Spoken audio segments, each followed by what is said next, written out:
see, where am I? I'm standing here. So here are some suggestions for ways of countering bad communication habits.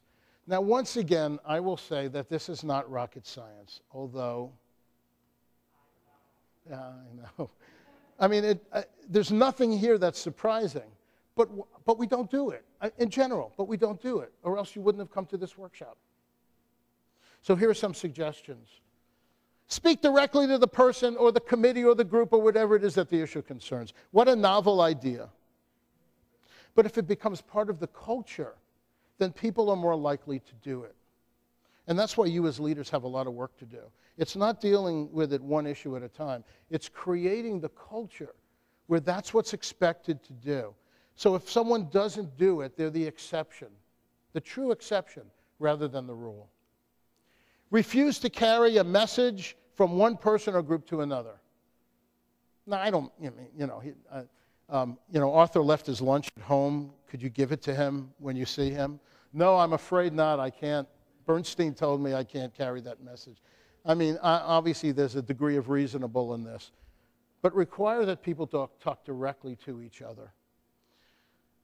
If two people talk with you about each other, offer to meet with both of them together or find a mediator. Of course, the first step is, did you talk to Alice? And if the answer is no, I'd be happy then, if you're asking me to try to mediate this problem, I'll be happy to talk to both of you. This is not rocket science. If a person complains to you about someone else, but refuses to talk directly with the person to resolve the problem, I got a solution for you. Ask them to stop talking to you about it. I mean, you might want to encourage them, you might want to help them, you might want to understand what it is about the other person that makes it so difficult for them to go to them. But if you listen to them, then you meet their needs. And if I get what I want, then I'll do it again. Because as human beings, we do what works. If I'm able to go to Addie with a problem because I don't want to deal with John, and Addie supports me in any way that I see as reinforcing, I'll go right back to Addie. So we're really not doing people favors by embracing them when they come to us with a problem that concerns someone else. Listen first, and then ask the person, and then ask what the person will do to resolve the problem. That's a great way to give the accountability back to that person. So if trust is the greatest quality that a leader can have, listening well is the greatest skill. And it really comes in handy here. We tend to want to rush to a decision because if someone comes to us, we want to help them. But the best way we help people is by putting it back on them.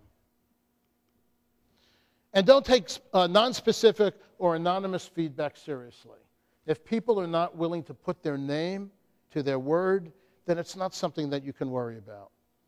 Although if someone does write a bad evaluation form about today and doesn't put their name on it, I will perseverate on it all the way home. So the last part of our time together, I have about 15 minutes. I want to talk to you about trust. Again, something that Reverend Lynn talked about, something that Connie talked about this morning.